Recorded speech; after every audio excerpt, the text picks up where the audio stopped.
Our endeavor is to enlighten you with the current topic, and today's topic is not only current but very, very relevant. The topic is employees as customers. Most companies now understand that customers demand service that is personalized, convenient, and efficient, and that ignoring those expectations impels the bottom line. However, while focusing on the needs of external customers makes sound business sense, creating a rich employee experience can be just as important to a company's long-term success. Customers spread the word about your company's great products or services. Employees also do the same. Plus, they can serve as a recruitment advocates, spreading the word about your company as a great place to work. Customers expect to have personalized interactions with your company. And to discuss this very, very important topic, employees as customers, we have a very elite, knowledgeable, experienced panelists are with us. And I would like to introduce my first panelist guest. He is Professor Mohanlal Agrawal. Professor Mohanlal Agrawal is the former Professor of Marketing, Innovation and Management, IIM Lucknow, XLRI Jamshedpur, and California State University, USA.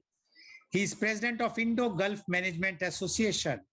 He is US Fulbright Fellow Boston, EFMD Fellow Paris, and British Council Fellow London. In 2019, he was ranked among the 251 most fabulous global education leaders. Welcome, Professor Mohanlal Agrawal on our show. Professor Mohanlal Agrawal, as you are a former professor and still you are involved in marketing, innovation, and management, and you are seeing how new techniques are being generated, innovated for the marketing, capturing the market. But this phenomena of employees as customers, which is picking up now very fast, we would like to know your views. Employees as customers. Professor Mohanlal Agrawal, please. Thank you, Mr. Goel. Thank you for taking such a thought-provoking topic today, which is employees as customers. I remember my first experience with this topic as a consultant, as a trainer, as a facilitator, almost 30 years ago, when at Jamshedpur, XLRI Jamshedpur, where I was teaching, Tata Motors, at that time, we called it Telco, or Tata Motors at that time, they asked me that if I could do something as a workshop, as a training program for their employees on this topic, employees as customers. Now that was very intriguing at that time because Tata Motors or Telco was known for customer orientation, and that too to some extent a poor customer orientation, because they were in a monopoly market and not many people cared what they did, and they also didn't care too much for what customers did, because their trucks, which was the mainstay of Jamshedpur plant, was almost like a monopoly item, a monopoly place to work, and so they didn't care too much about that. They admitted so also. We talked about a number of things as to what changes have they brought and with what frequency and force they brought those changes to satisfy, delight, or connect with the customers. And the scorecard of Tata Motors wasn't very, very great or something to write home about. But it was that. And then I thought that why are they therefore asking me to take up this topic of employees as customers? Still, so I had a discussion with the training department and all, and they gave me one wonderful reason. And they said is that we are seeing the teamwork within the company as employee relationship less and customer relationship more. What does it mean? They said that we have got several departments in which sequentially the product is made. One product taken by one particular department is actually produced by the previous department. And so their output, their outcome, their value addition will depend upon how well, how promptly, and how wonderfully the product was made by the previous department or section or something. Like in a kind, kind of there is a paint shop, then there is an assembly line process, then there is also what we call post-production checks, then so many other things which before the truck is out. At that time, we used to bring out more chassis rather than the body of the truck because the body of the truck was made somewhere else. But this particular thing was done in Jamshedpur, lot more, which is called the bare minimum of that thing. That was their objective in terms of employees as customers. They thought that this is the best way to talk about it, so they were seeing it more as a productivity tool and more as another name for working together, as perhaps is seen in Japanese manufacturing culture. Now that was a very interesting angle, and I researched on it, and thereafter I'm very happy to say that we did a lot of research and produced a series of interventions for the people in both Pune plant, in Jamshedpur plant, and in many other plants.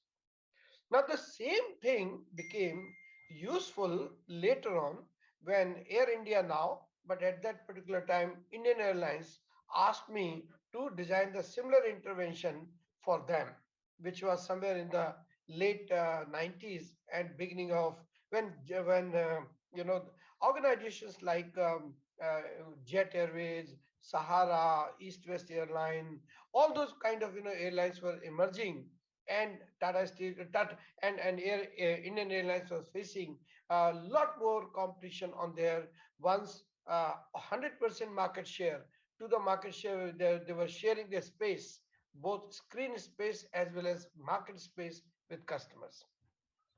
Now, there was some connection between the two, although one was the paragon of private sector and the other one was a very, very bad reminder of a public sector organization at that particular time. In one case, it was profitable. In the second case, it was not profitable. In the first case, it was answerable to the shareholders. In the second case, they were answerable to who they themselves didn't know, whether it is the taxpayers or the board of the Indian Airlines or the ministry or the secretary of the ministry. We don't know. We don't want to go into that who is responsible, who is not in the different sector. But there was a difference. And in spite of that, there was a kind of commonness. And that commonness was employees as customers. So again, we designed a lot of things, and I thought I also asked them that what is the mission behind doing all these things which you are doing, and they told me that in our case, employee welfare, employee wellness is one of the major key performance areas. Now look at that. That the thing is being done, but with a different purpose, with a different objective. In the first case, it is an economic activity. In the second case, it is good behavior as an employer. Or as you just now mentioned, the best place to work. And that perhaps was one of the things behind it. So that part is clear. About a month ago, I was researching through various aspects of the global consulting firm McKinsey, and I saw that couple of articles which they had written about this itself, that is employee as customers. And their goal was again different. And this goal was different in the context of the global pandemic that we had, which is the COVID. And they said that it is becoming very, very evident that the workplace is changing. The workplace is no longer the workplace, but workplace is the place where people work. Now, that place may not be necessarily provided by the company, it could be provided by people at home. So, therefore, people are working from home, and therefore, that is also a workplace, although not in the control of the employer, but employer work is being done from the place of the employee, could be on the move, could be within the home, or could be in the family home, or whatever. That was number one point.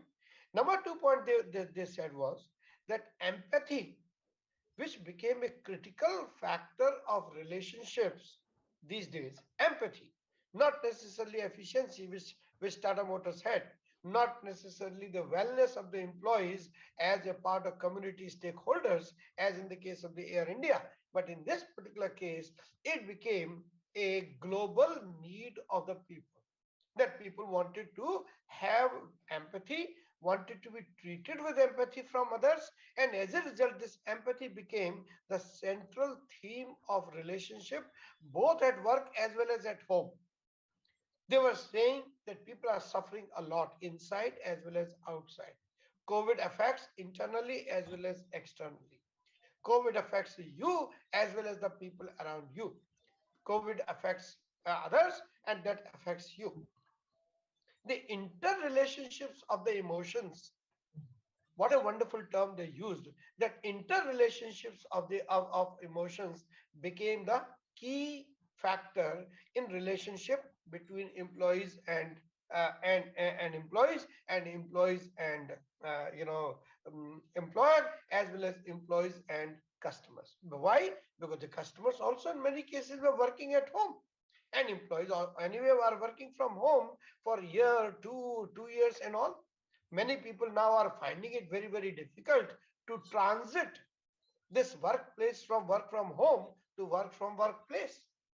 And it is going to become a major challenge now, that how to recalibrate the concept of work, the concept of workplace, the concept of worker, and the concept of worker relationships. So all those particular things became critical because of the new factor, and that new factor was COVID or this pandemic. So I just took you through this journey in order to emphasize that concept has to change in its ramifications, even though fundamentally still the same, as you correctly said, that a customer is one who has aspirations, expectations, needs, wants, etc.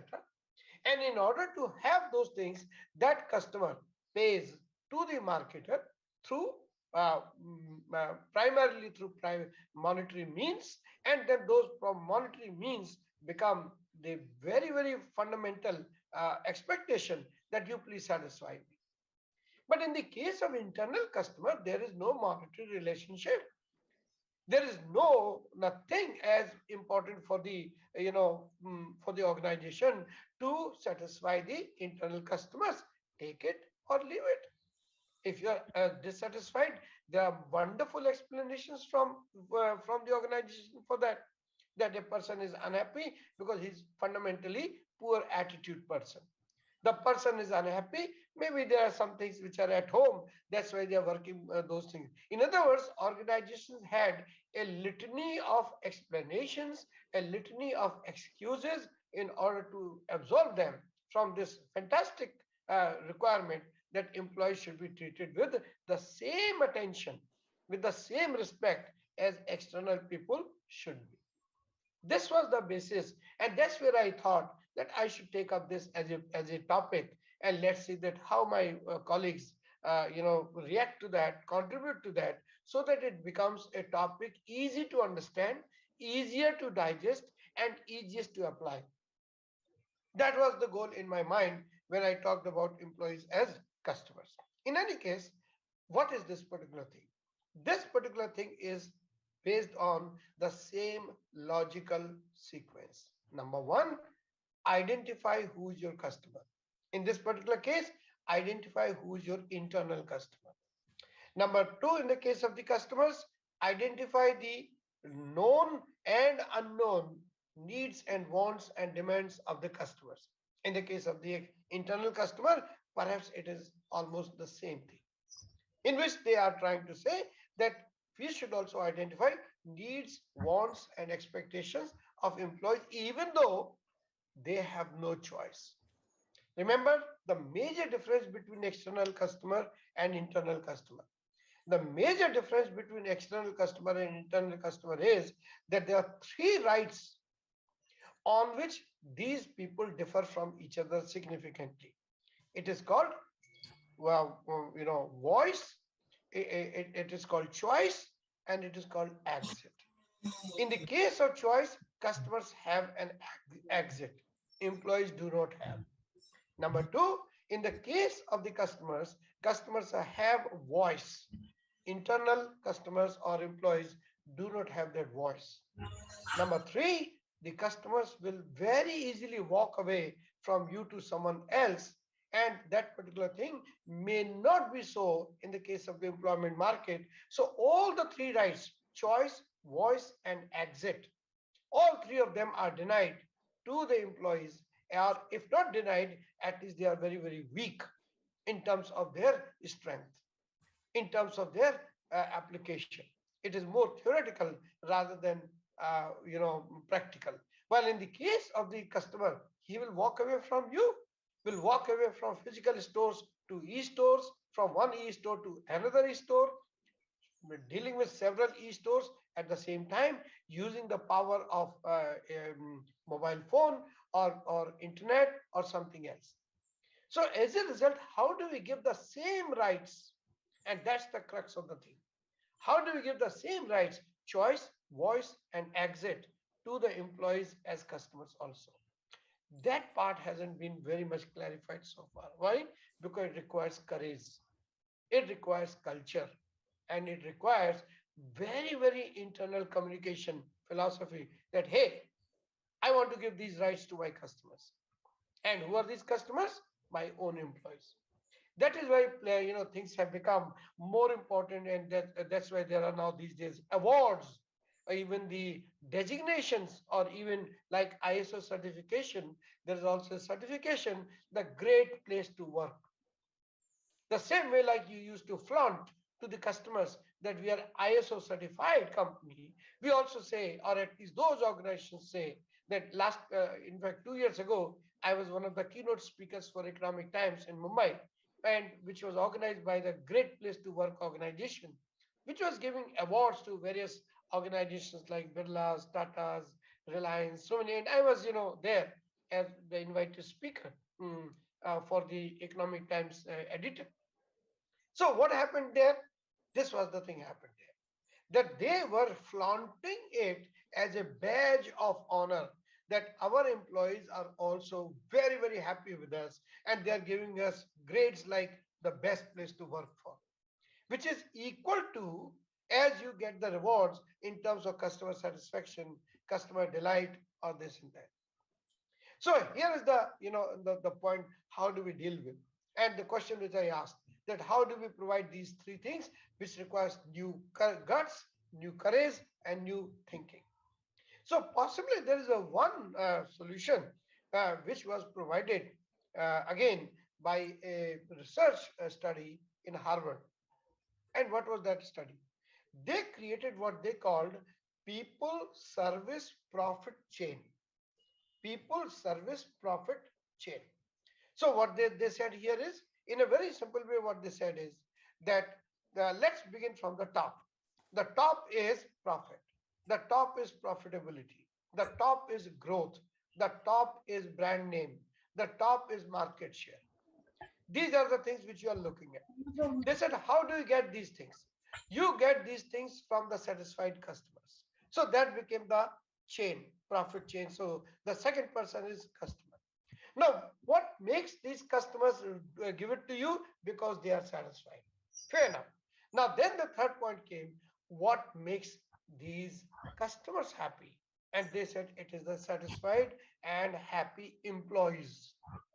So we came to the third chain of the or link of the chain, that top, then customers, then employees, and then they said, okay, now let's say, what do we do in order to make these employees happy? And this is where this customer orientation or internal customer orientation concepts like came into picture. Now that is how this service profit chain provided by one professor of services, his name is Jim Haskett and others, they brought this particular thing along with other researchers at Harvard. And now this is one possible outcome, that we look at this particular thing as a chain and try to uh, implement it rather than just talk about it in a wonderful fancy way.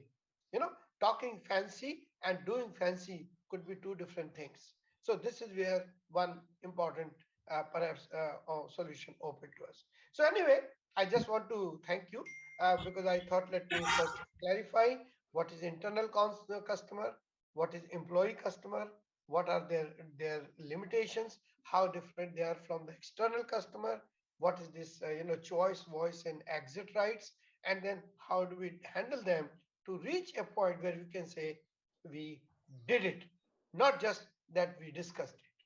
So this is where I want to take. I want to thank you for this opportunity to talk about it. A little bit longer I took, but I just thought let Thank, me lay out the thank you very background. much, Thank you very much. Professor Mohanlal Agrawal, for giving your views. Choice, voice, and exit. He mentioned very clearly that this is a option with the customers, not with the employees. But what companies are doing, they are obtaining the certificates for the best workplace.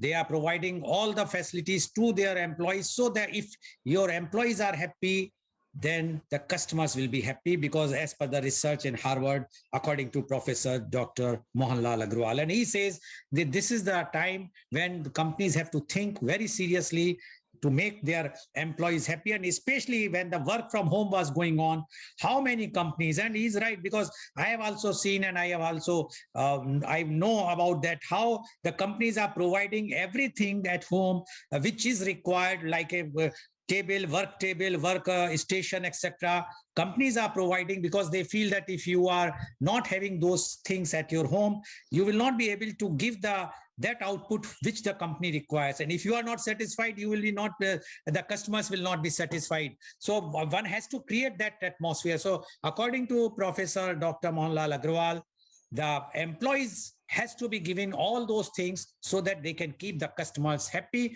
So treat employees as customers, then only you can, because we always think that customers are the king or the emperor. Now the time has changed when we have to think about the employees also. Thank you very much, Professor Mohanlal Agrawal, for giving your views. Now I would like to invite my next panelist guest, and he is Dr. C.B. Venkat Krishna Prasad. Dr. Prasad is the professor in management studies, Dayanand Sagar Institutions, Bangalore. Dr. Prasad is a faculty member in the marketing and entrepreneurship area. He has 19 years of combined experience in corporate, academic, and research. He is acting as marketing consultant for few startups. He contributed more than 25 research papers in for several renowned national and international journals and books. He presented papers in various national and international conferences and forums. Welcome, Dr. C.B. Venkat Krishna Prasad on our show. Dr. Prasad, you have heard what Professor Mohanlal Agrawal has mentioned. And he is very clear because being a person of marketing and innovation, and he has giving his talks to the many top organizations in India, that if we will not change our view for the employees and we will not treat them as a customer, then the customer satisfaction which we expect, the companies expect, will not be up to that mark. Now, we would like to know from you, because you are also a professor in management studies and you have worked in the corporate and academic research. Now, we would like to know your views on employees as customers. Dr. C.B. Venkat Krishna Prasad, please. Yes, so good morning to everyone. So I thank Professor Mohan Agarwal for bringing up examples like Tata Motors or Air India into this particular aspects. And as well as he's talking about three important keywords, right? Choice, voice, and action, right? So whereas employees don't have these three. So I'm going to little bit take you to the theory aspects of the treating employees as customers, right? So first, if you look at the example, right, or of Tata Motors or Air India, the objectives are different, right? So for Tata Motors or for Air India, the objectives or motors are different, right? So now I'm going to give you a different angle to it. If you look at service marketing triangle, where you have got three edges. One edge is with company, the other edge is with employees, the third edge is with customers, right? We've got, it's a typical triangle where you'll find three corners. The first corner, the company, the second corner, the employees, the third corner is customers, right? So typically, company make lots of promises.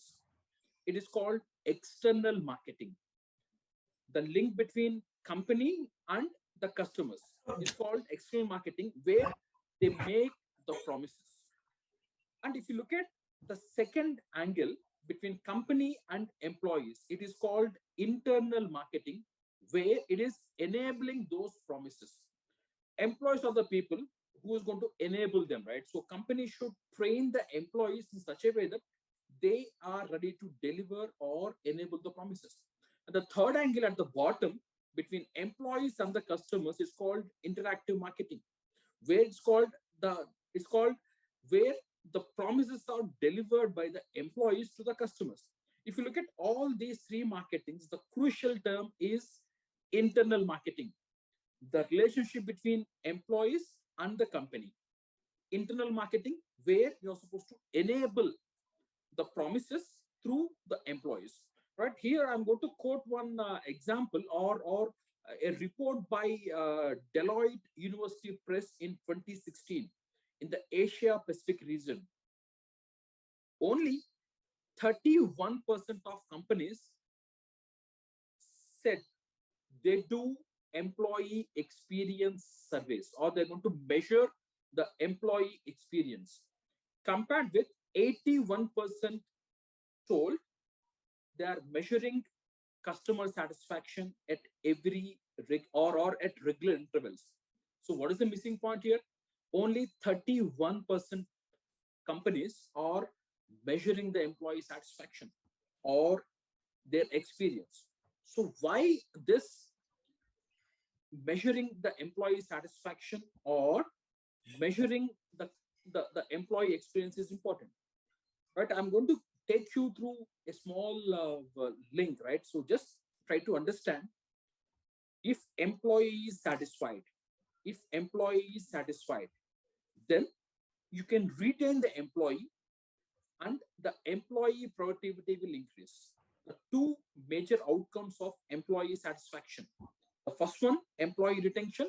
The second one, employee productivity. These two, employee retention and employee productivity, will lead to a better service value delivery for the customer. I repeat, employee retention and employee productivity will increase the service value delivered to the employee, to the customers.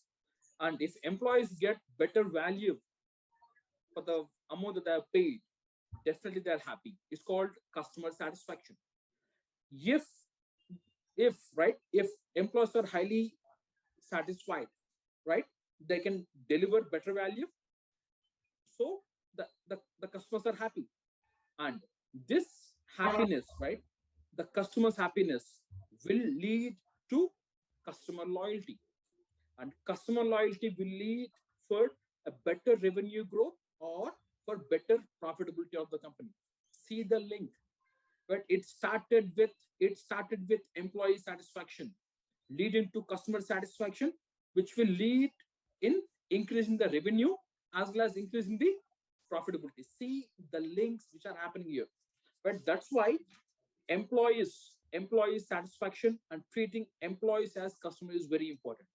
And here I'm quoting words by Sir Richard Branson, the chief of Virgin Group, which is managing more than 400 companies, right?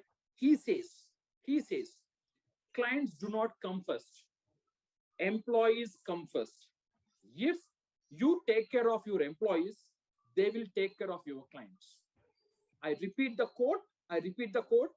Clients do not come first, employee come first. If you take care of your employees, they will take care of the clients. That's the philosophy behind the Virgin Group. And same thing is applicable, as Dr. Mohan told in the introductory comments, right? Back in 1980s, right? Everybody was talking about Japanese business models, which are highly successful, right? The philosophy behind these Japanese business models is putting employee first. I repeat, putting employee first, right? That's the business model, right? That's the basic philosophy where all the business models of Japan emerged. And this has reaped benefits like increased productivity and satisfied customers. And as you know, right, if your employees are happy, you've got satisfied customers. If customers are happy, they may give you better business, better revenue, and better profitability. So here I'm going to give you, it's not just the companies need to stay competitive, right? Just not retaining employees, right? So companies should inspire. I repeat, companies should inspire employees to commit to the mission of the organization, which is very, very important. I repeat, employees, right, need to stick to the mission of the organization. So company should inspire the employees to commit themselves for the company's mission. Here I've got 5 different tips for you, right? So the first tip, right, how to treat employees, right? So treating employees as customers, right? The tip 1, ask employees what they want. The first tip, ask employees what they want. Know the insights, right? We have got various surveys which will go and talk about customer experience or customer satisfaction. As I told in the Deloitte University survey, right? There is no proper surveys happening when it comes to the employee, right? The first tip, ask employees what they want. And tip number 2, make it easy for the employees to share their feedback. Make it easy for employees to share their feedback, right? Because nobody is listening, right? And they've got all the blocks in their mind where to express their views. So the second one, make it easy for employees to share their feedback. And tip number 3, be open to discuss pricing.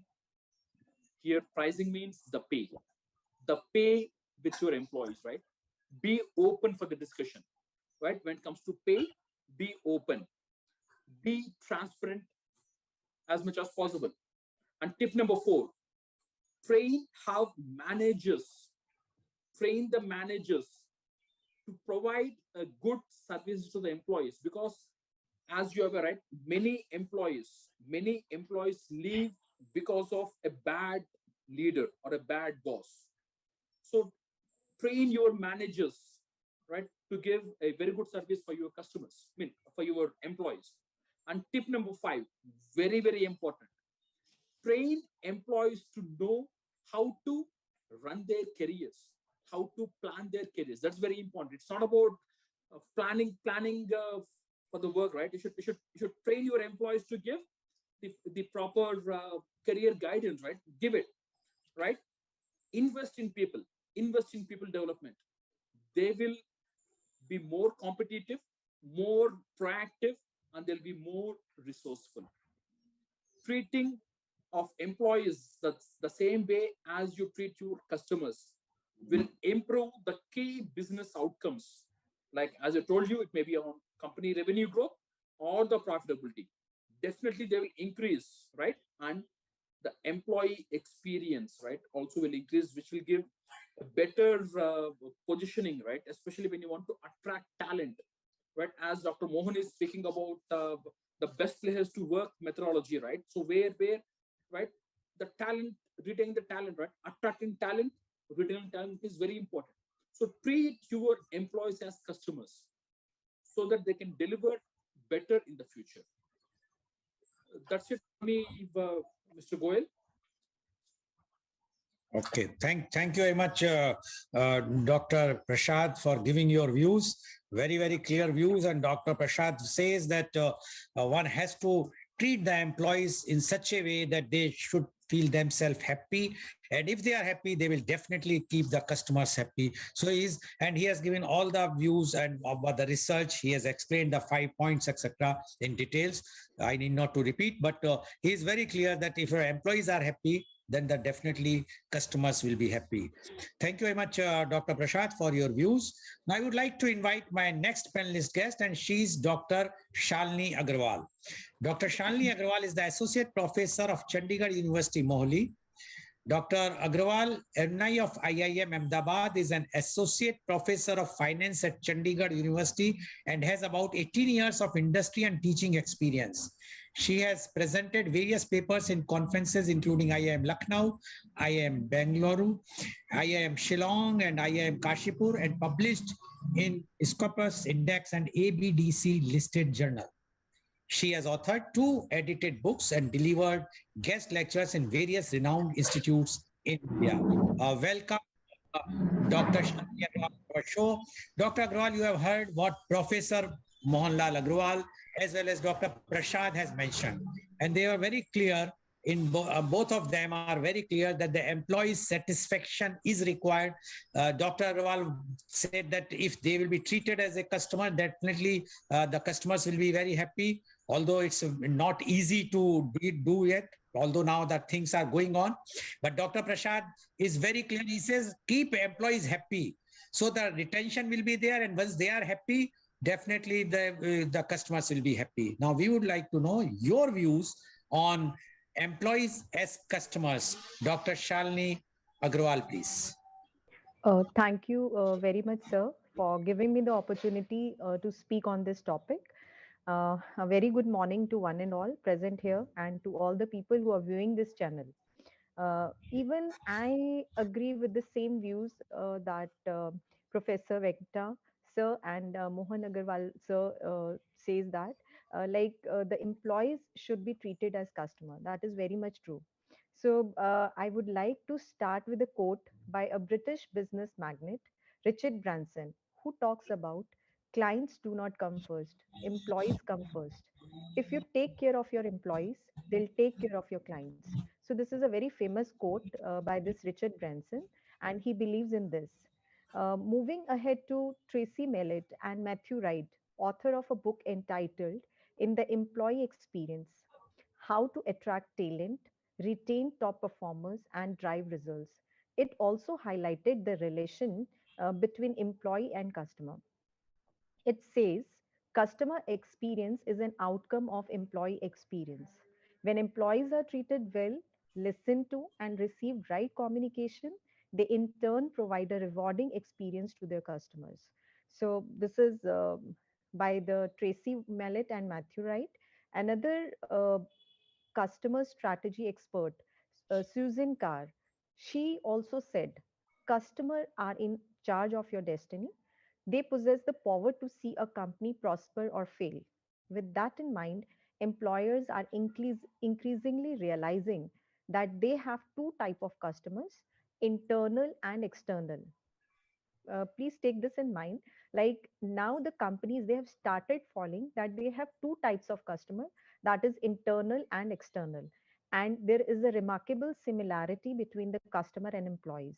The more you think about it, the more parallel you uncover. Let's talk about the various point of similarities between the two. Customers enable your company to create revenue.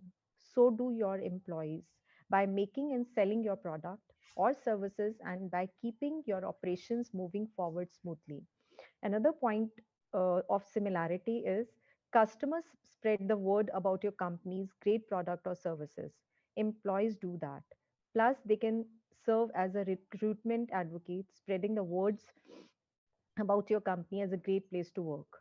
Next point of similarity, customer expect to have personalized interaction with your company.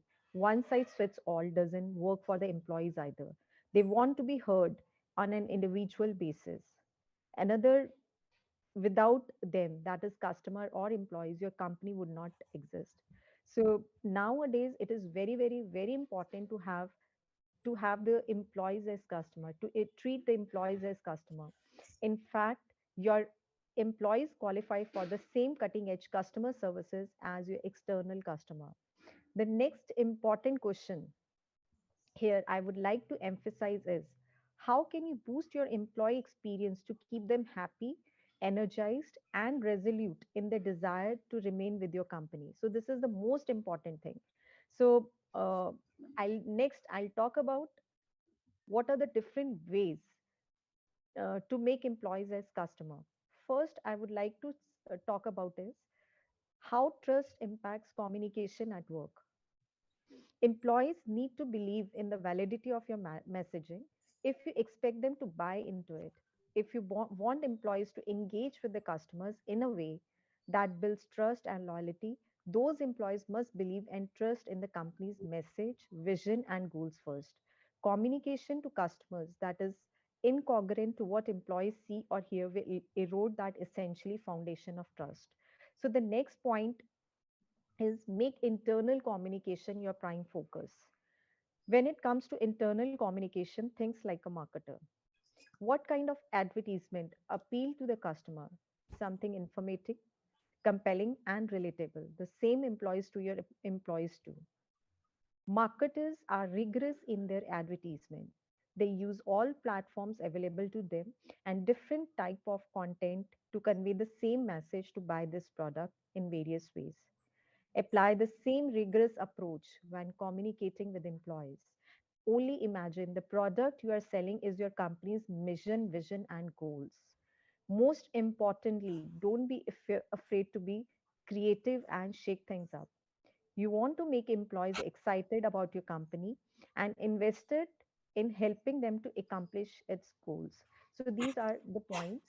Another point is use feedback to upgrade your communication at work.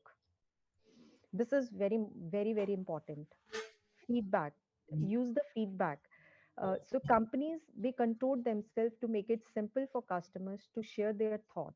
Yet employers made it relatively difficult for their employees to even speak up in front of anyone, even without the fear of being reprimanded for saying the wrong things.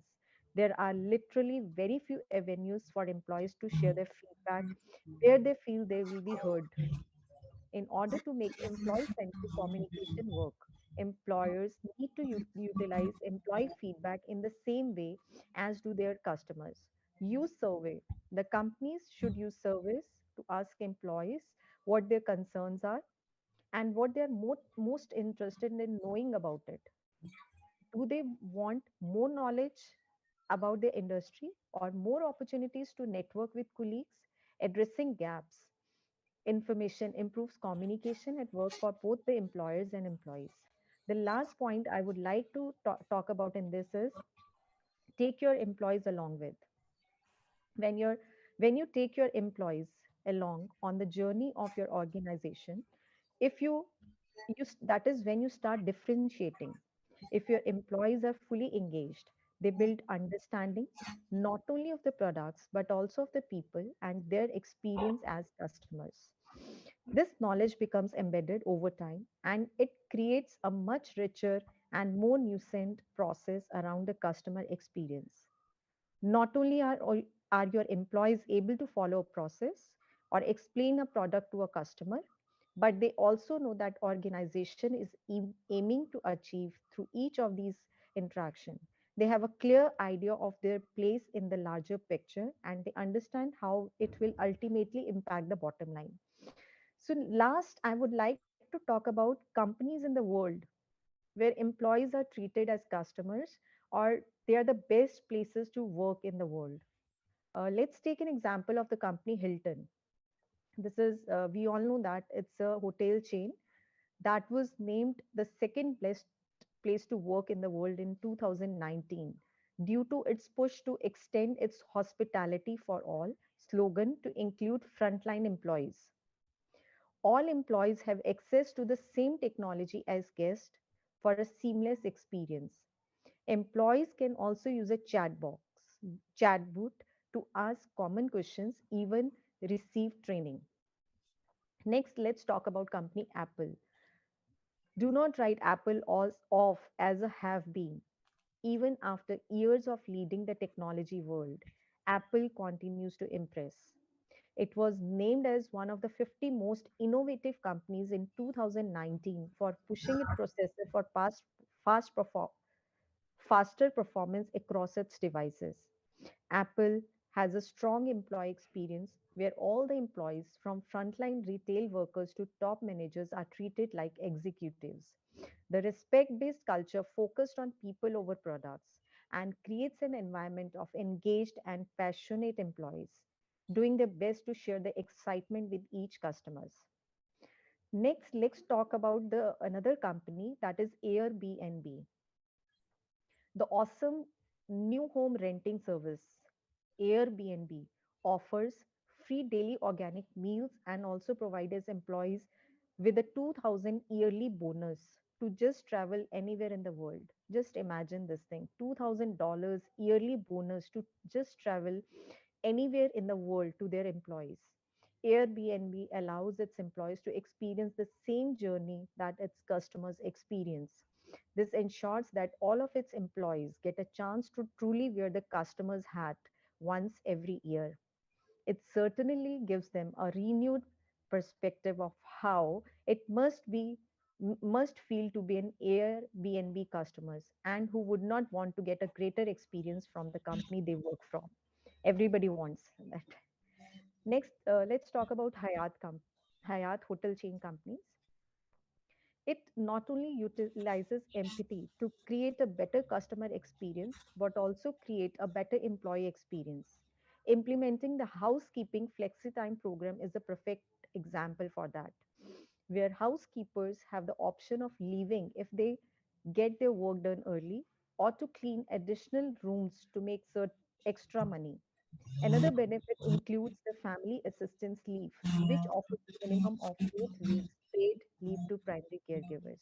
So these examples definitely tells that nowadays the companies they have started treating the customer as employees, and they're giving much more benefits to their employees, like these companies like Hilton, Apple, Airbnb have. So these are just the example, few of the examples.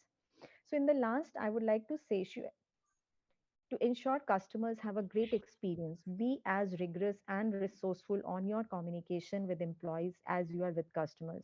You can do this by establishing trust in your communication and work, strategizing your internal communication, and using feedback to make improvements. Thank you so much, sir. Thank you very much, Dr. Shalini Agrawal, for giving the views. And Dr. Shalini Agrawal started with the quotes of Richard Branson of Virgin Group, and in the end, she mentioned about the companies who have given the best services. Fortunately, I have my personal experience with Virgin Group's airline, which they are operating, their exclusive clubs in UK, their restaurant in UK, as well as the train they are running in UK. So I found there definitely the services as exemplary, very, very good. She mentioned about the Hilton, yes, above par services. Apple, everybody knows, so no need to say, because if you have any problem, just go to the Apple store without asking anything. Many times they replace the entire set. Even it was your fault, but they never question like in India for other products. Airbnb, yes, it's although Airbnb, I will say that it's a technology is more there in front in a state, but still their Airbnb services far better, because customer feels that whatsoever he's doing and he's giving his opinion or her opinion, that is always taken care. And the Hyatt, I recently, Professor Mohanlal Agrawal knows that I stayed at Hyatt only in Dubai recently when I stayed. Their services was really exemplarily very, very good. So thank you very much, Dr. Shalini Agrawal, for giving your views. Now, before I will move to my last panelist, I would like to take Professor Mohanlal Agrawal again, because I think he has to leave. Professor Agrawal, are you there? Professor Mohanlal Agrawal, are you there? Or I think he is not there. He's not. Okay, fine. So I would like to invite my next panelist guest, because Professor Mohanlal Agrawal told me that he's leaving at 11:30 and 11:19. So I said, let me ask some question to him. But anyway, now I invite my next panelist guest, and he's Dr. Tausif Jia Siddiqui. Dr. Tausif Jia Siddiqui's PhD is the Director of Sustenance Research, Doha, Qatar. He's intrapreneur by day and entrepreneur by night.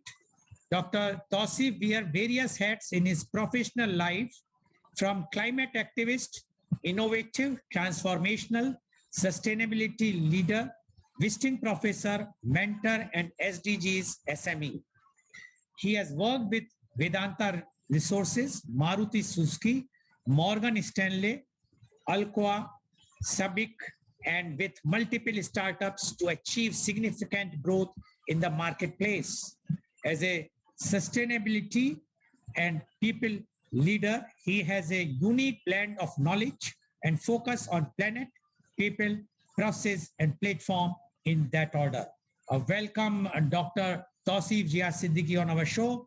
Dr. Siddiqui, you have heard Professor Mohanlal Agrawal, Dr. Prashad, as well as Dr. Agrawal, and all have advocated very strongly about the for the employee that that everyone has to give employee the as a customer, treat them as a customer.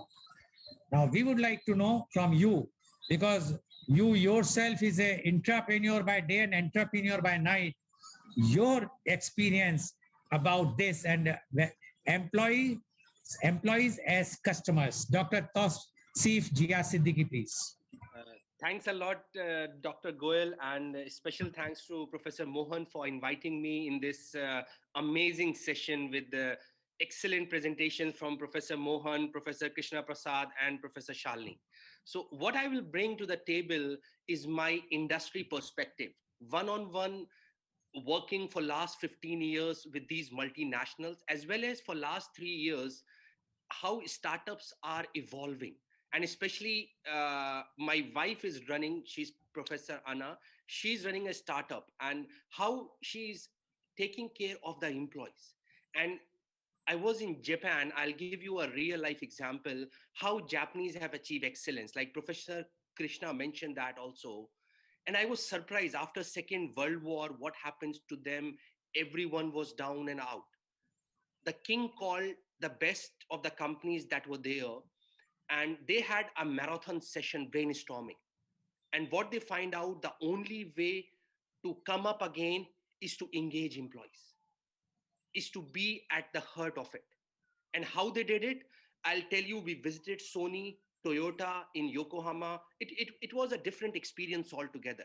And when I asked them some of the very intriguing questions, what makes you engage? What is this lifetime employment concept? And I was surprised. And they were so passionate about, it's not about the companies, it's about the country. So it comes from inside out.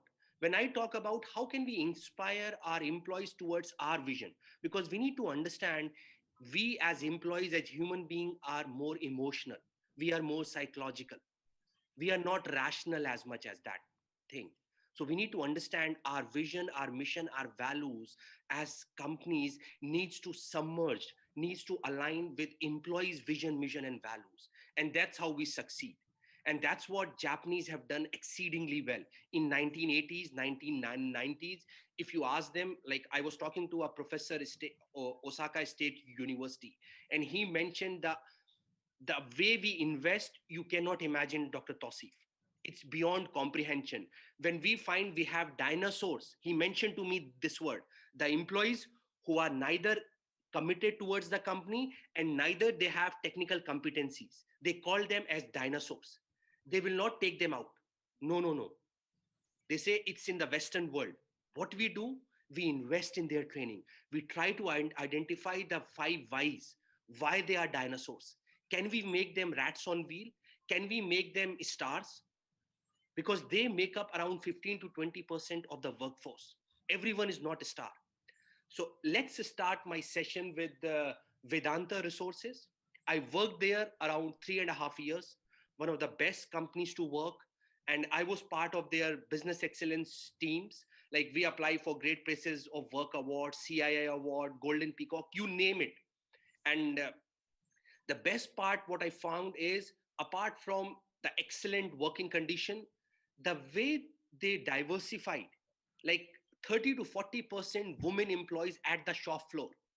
Can you imagine? I am talking about aluminum zinc smelters, and 40% of the workforce are young women from our villages and from our towns. And what they invited them is ESOPs, employee stock options. Like I had around 1,000 shares. I was a young graduate from IIT Dhanbad. I joined it, and within 3 years, and what kind of growth path are we monitoring? Like Professor Shalini mentioned Hilton.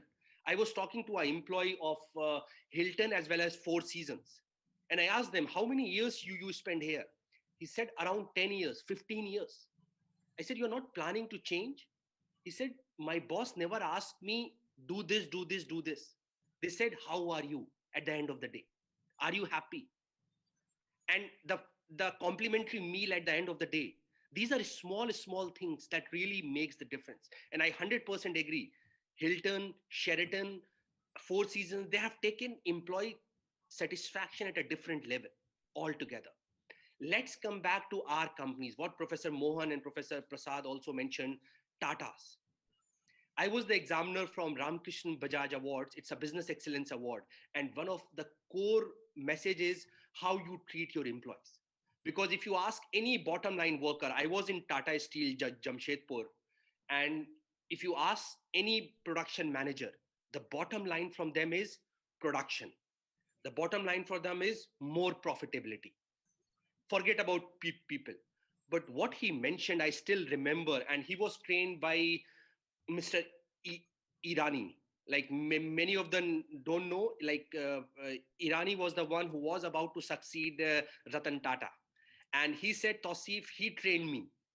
And what he mentioned, people are really the key for us. And one of the slogans they put in the township is, we also produce steel. And that was so much and we went there in the mines areas. And what we find, when the employee come out in the evening from the underground mine, they have open cast mines, underground mines. And what we find the employee's family, the kids were using computer. I'm talking about 2006, 2007. Just imagine 16 years back, when the employee came up, he find his families in the park. They are enjoying as get together. And then kids were using computers. And some of them now, after like almost 10 years, some of them I was in touch. One is in Apple, one is in Adobe, and they have ensured that the employees' kids have been taken care. And especially during COVID, again, I didn't work with Tata, but I was examiner for them 3 to 4 years because of the sustainability initiatives they were taking. Whoever died during the COVID, till the age of 60, you will get the same salary. Plus, education has been taken care. Can you imagine? It's not about taking care of the employees just by saying, it's about how much you are investing as well. Let's move on to my second company after Vedanta. As I said, one of the best employers in terms of diversity, employee stock option, best in colonies, what we have in Lanjigarh as well as in Udaipur, Maruti Suzuki. And I was talking to the HR head. His name is also Siddiqui, SY Siddiqui. And what he mentioned, how we take care of our employees by investing heavily in their shop floor training, in the machine shops, in the paint shop. We give them, like when I joined, they gave me the Maruti car. Just a young graduate, how can you, it's a different ball game altogether. Now come back to Morgan Stanley. What kind of options? We were allowed to go just 2 days in office in Mumbai. 5 days or 3 days you work from home. I'm talking in 2010, 2011. The productivity is measured by your KPIs. Can in Indian culture, and it's now evolving, how can we work on key performance indicators?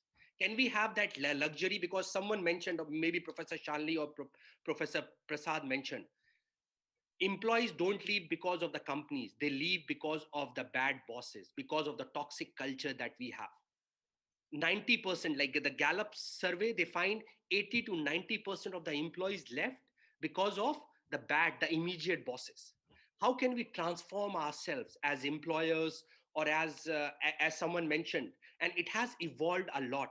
What Professor Mohan has also mentioned, employees are now the backbone. It's not only Japanese or the European culture. Even in Indian culture, I gave you examples of Vedanta, Tatas. You take the example of Airbnb, Oyo. I was talking to one of the CXOs of Oyo Corporation. They were planning to invest in Middle East. And he said, for us, it's not the customers, it's the employees' experience that matters. So these are the things, how can we, because everyone is not a star, we need to understand that. And people, money is important, yes. It is, for sure, it is like next to oxygen. But at a particular level, it doesn't matter how much bonuses you are getting, how much incentives you are getting. What really matters to them is how much engaged they are, what kind of value they bring to the table. And that's what I have seen in Sabik. I worked there like maximum of my time, 5 years, and some of our shareholders were ExxonMobil, Chevron, oil and gas companies. Sabik never asked when you come in, when you go out of the office. What our managers ask, Tosi, this assignment is in track. Do you need any other support? How can I help you? Let let's have a feast. Let's have a lunch together in the team. So how can we evolve? It all depends, because see, India is going to be the biggest growth market in next 10 years. No one can deny that. We have that workforce. So what really differentiates that? How we innovate in the people aspects. And innovating in people aspects is not a joke. It's a hard nut to crack, because you need to invest in the employees, whether they are dinosaurs or rats on wheel. Why I'm talking about rats on wheel?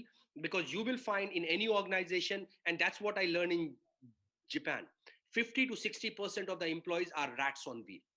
You cannot make them stars in one day. Stars are hardly 10 to 15%. So how can we invest in skill building? And when I say skill building, it's not only the technical aspects. Unfortunately, as an industry perspective, what I have seen, people only focus upon the technicalities. No, no, no. Mechanics is important. Yes, as if I am going to hire a new employee, I'm looking for his technical background. But what I'm looking for is the dynamic skills, the psychological skills, how much self-belief he has, what kind of self-management he has, how he's going to solve my problems, how can he be innovative. We need employees who can work together. Like I was doing a workshop with IIT Kanpur and ISM Dhanbad and some other central universities, and I find the management graduates are not willing to work together. How can you work in a team when you are not willing to work as students? This was surprising, and I was talking to professors. Can we do some team building exercises with them? So yes, as I mentioned earlier as well, and now comes to the startup. I have given you example for Morgan Stanley, Tata's, Vedanta, Maruti Suzuki. Startups, and I can give example of my wife. When she arranges a conference or a webinar, or she talks to them, she gives them some pizzas, ordering pizzas from Domino's at the end of the session, or giving them some gifts like watch or something else, asking them about their parents, especially during the COVID times. Can we bring some pulse meters, some COVID kits? These are small gestures. But what I have seen, we were able to retain the employees. They are emotionally attached, and that's what really makes the difference. It's not about the 360-degree feedback, because at the end of the day, customer satisfaction surveys, employee satisfaction surveys are important, yes, but what is more important is the inner self. How can we engage our employees emotionally? And if you will be able to have that buy-in emotionally, I can promise you the youngsters, especially in India, has got the zeal. And how can the most important thing, all of this, what we are talking about, is building the character ethics.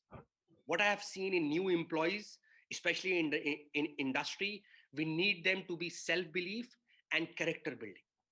For me, in next 10-15 years, if India has to transform as a knowledge economy or as a people building, like the new education policy talks about all skill building.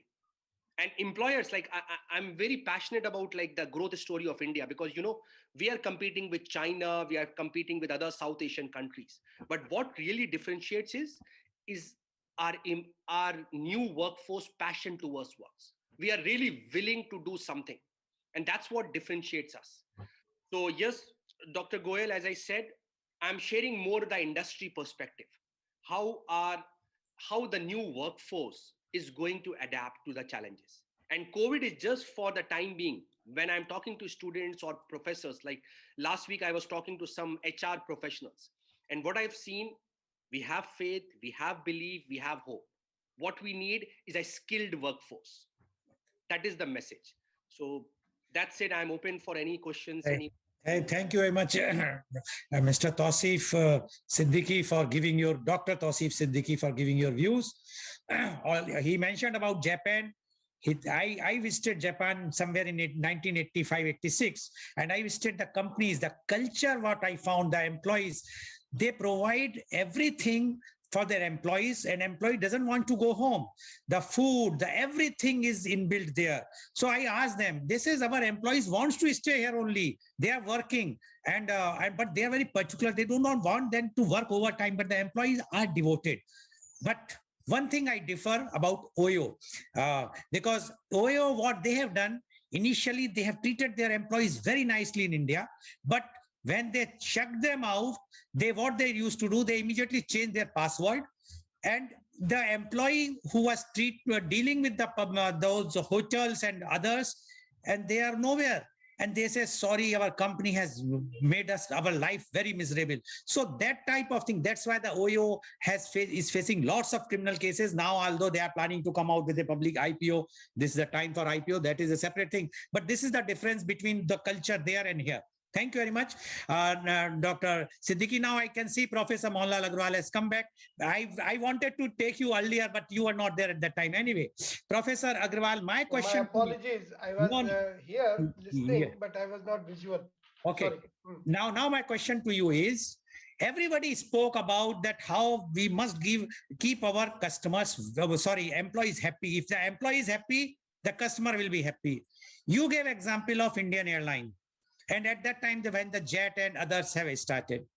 And in India, especially in government service or PSUs, the employees are very happy. They all want to go to the government services because they are getting very good pay, fat pay, plus relaxation, everything or whatsoever, but they are very happy. And they have no problem or no tension for future life.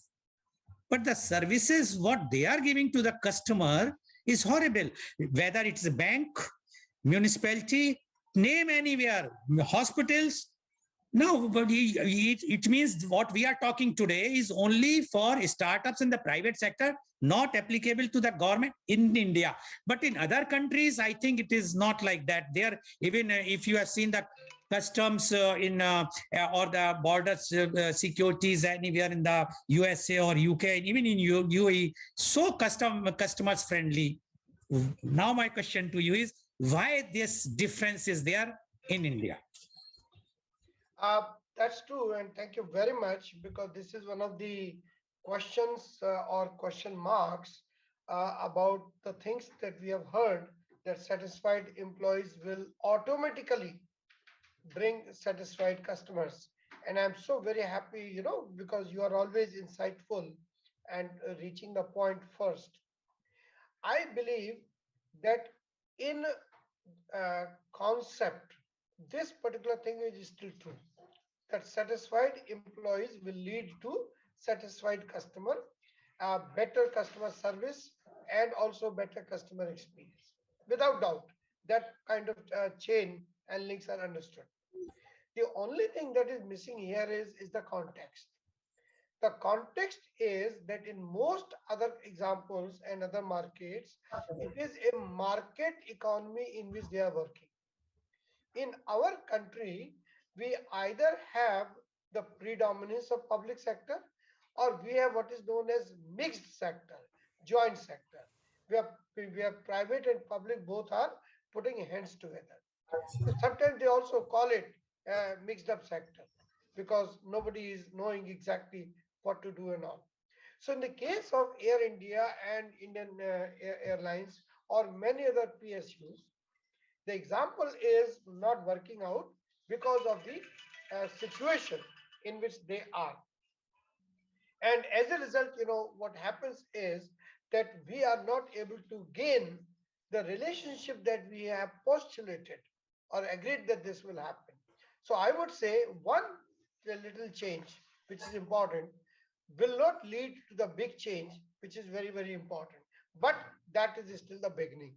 In other words, that we cannot reach that point anyway if we do not take care of our employees. You have to forgive me, sir. I have to bow out. Yes, I have to back Professor out. Agrawal, thank you very much. Yeah, Only I will add one thing which I observe in government and PSU employees. There is a proverb: power corrupts, absolute power corrupts. Absolutely, the government employee feels that they have the absolute power, whether they are IAS, IF, any position, and that's why they treat their customers or the public at large in a very, very bad way. Thank you very much, Professor Agarwal. I know that Thank you have you. to go. Thank you very much. Thank you, Tausif. Thank Thank you, CB. Thank you, Shalini. Thank you. I'll get in touch with you Yeah, later. yeah. Okay. Enjoy Okay. the rest of the Thank show. you, Thank sir. you very much. Thank Now you, I would sir. like to Thank you so invite, much. sorry, I would like to ask the question Yes. to Bye. next Yeah. Thank you. our panelist, and he is Dr. Prashad.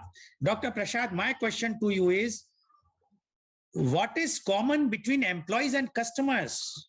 Why we are talking that give more to the employees, but there is nothing common in employees and a customer. Then what is the common factor in employees and customers according to you?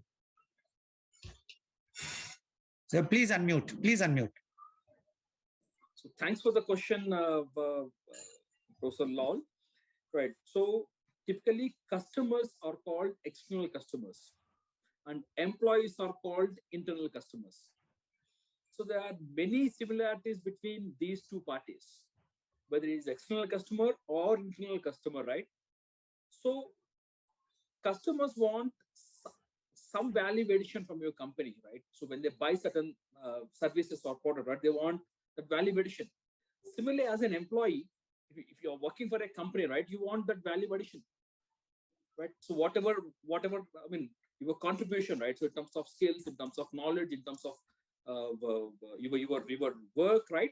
They want something in return, right? Value added return, right? It is like 1 + 1, right? A simple equation.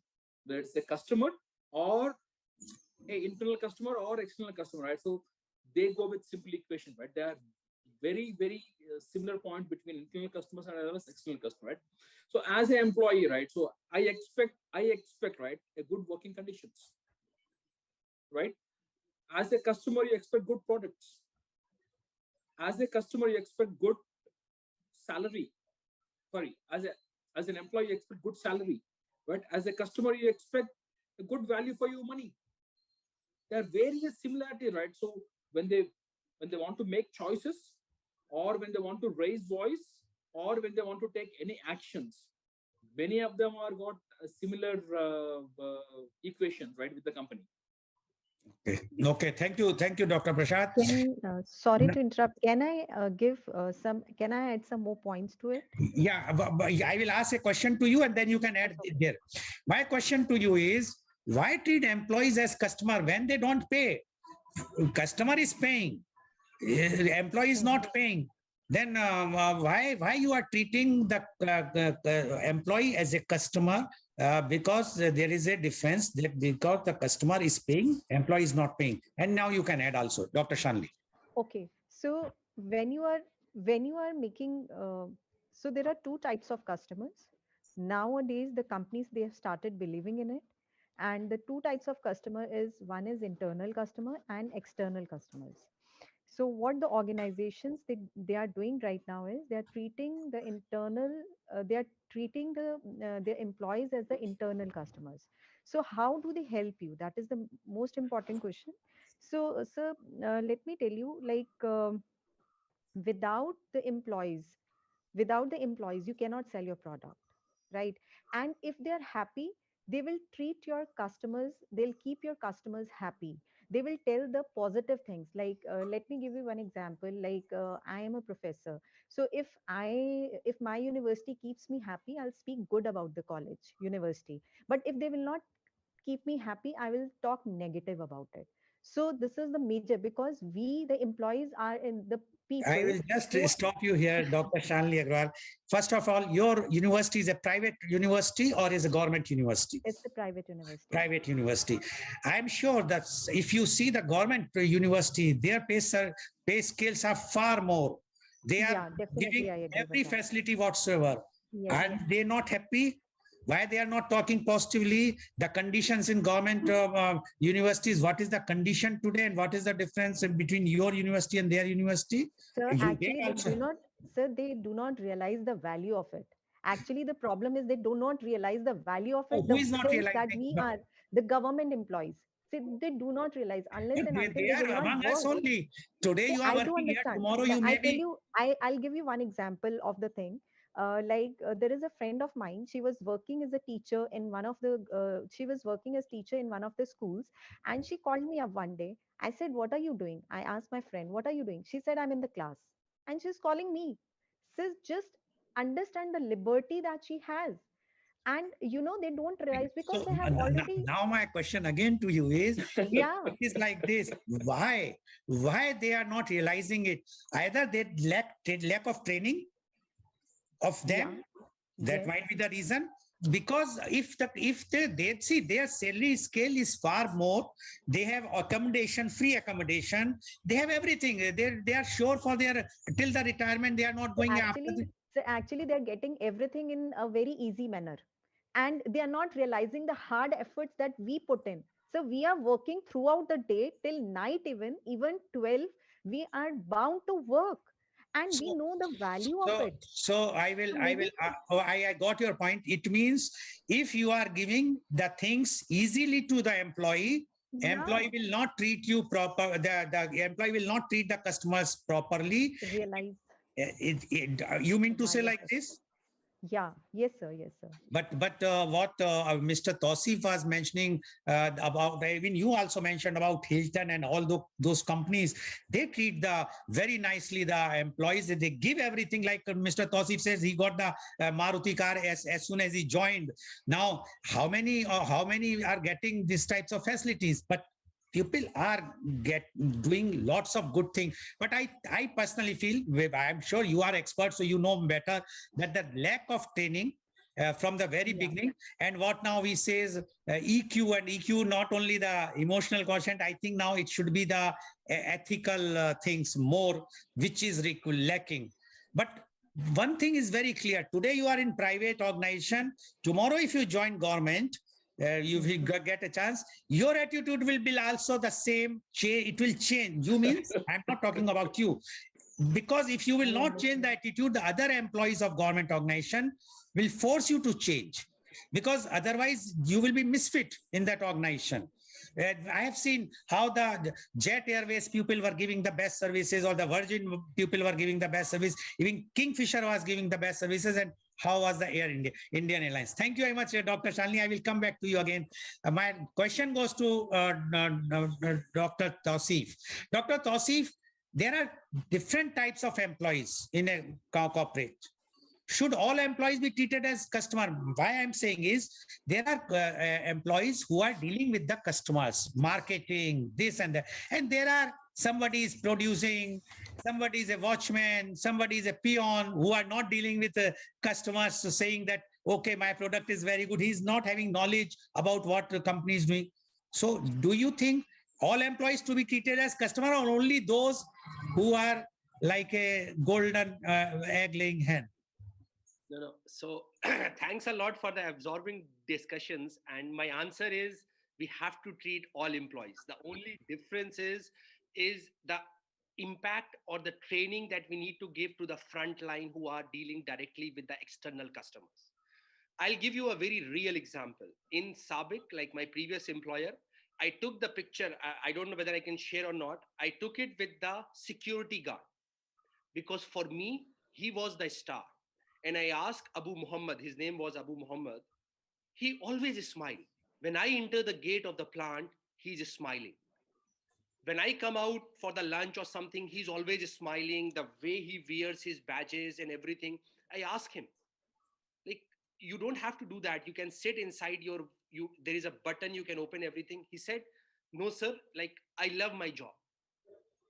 And you will be surprised, he got the CEO award. We have 35,000 employees. The security person, one of the affiliates, we have around 15 affiliate across the world. In India also, we have 1,000 employees. Can you imagine? So, yes, as you mentioned, it's like a chain reaction. Even the sweeper, I heard somewhere, especially in Japan or in Hong Kong, a person asked what you are doing. He said, I'm trying to be the best in my job. I'm just sweeping, but it's like I'm adding value to the organization. So that kind of mindset we need to uh, cultivate. And I agree with what Dr. Shalini said, like private sector education, because I'm doing some maturity assessment for private sector. How can they achieve excellence?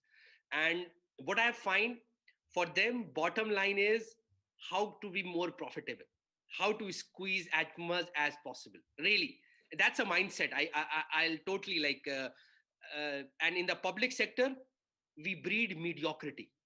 It's not about excellence because they know everything is so easy. I have done the educational assessment for, I cannot name it because as an examiner, it's a confidential thing. But what I find, there are so much cost of poor quality lies in the public sector educational institutions. As you said, it's the leader's job. It comes from the top. You cannot expect the professors or the technicians to do something, whether Okay. IITs or IIMs. So yes, it's Oh. ever evolving. You have chosen a Okay. Thank you very much, Dr. Tausif. Now, in the last round, I would like you to give one minute your message to the youth or those who are going to be the future of the country, entrepreneur, or who are going to start the business, and they are definitely going to have the employees in their organization. What message you would like to give, Dr. Prashad, please? So first and foremost, right? So empowering yourself is very, very important, right? Be it in terms of your skills, knowledge, and attitude. You should empower, right? You should empower yourself, right? Have that attitude towards job, right? And for the leaders, you to inspire people, right? So what's the difference between a private institution and a government institution? I'm talking about in all aspects, right? Be it education, be it IT, be it railways, be it anywhere, right? Inspiring people is the one which is missing in many of the institutions. Be it a private organization or a government organization, even NGOs. As leaders, you should inspire people, right? Empower them. And as individuals, as employees, as volunteers, we need to empower ourselves with required skills, knowledge, and attitude. Okay. That's my final word. Yeah. Thank you very much, Dr. Prashad. Dr. Shalini, your message to the youth. The question is like to the entrepreneurs who are going to start the business and how they should treat their employees. So my answer to this is like they should treat them like a human beings, not like nowadays in the teaching institutions. If I talk about, it's not about all the private institutes. I would like to say ki they are like, we have to work 24/7. So it should be like a little with no holidays and nothing, and we should be, all should be treated like human beings at least. And it should not be like Robot, not like like robot. robots. Yeah, Yeah. like we Okay. have become so mechanical in our life, we do not have the time to sit and relax with the family. So this part is very much missing. Okay. Okay. Like, Thank you very much. First of time. okay. Yeah, Dr. Tausif, your comment, please. Last message. So my point to the youngsters is, forget about the job aspects. It's bound to come, or how much salary you will get. Focus on your skill building. Focus on your, as someone said, Professor Prasad said, how can you inspire others? How can you solve the pressing problems? What kind of value you can bring in the future to the employers? And if you are at that level, there is no paucity of jobs or getting employed. I can promise you that. It's never the problem with, yeah, absolutely. Okay, thank you very much. So viewers, you have seen today that those companies, those corporates who are treating their employees as customers, they are very, very successful. And that's why, because the customers are very much satisfied. If you want your customers to be satisfied, you have to see to it that your employees should be very satisfied. And as Dr. Shalini mentioned, treat the employees as a human.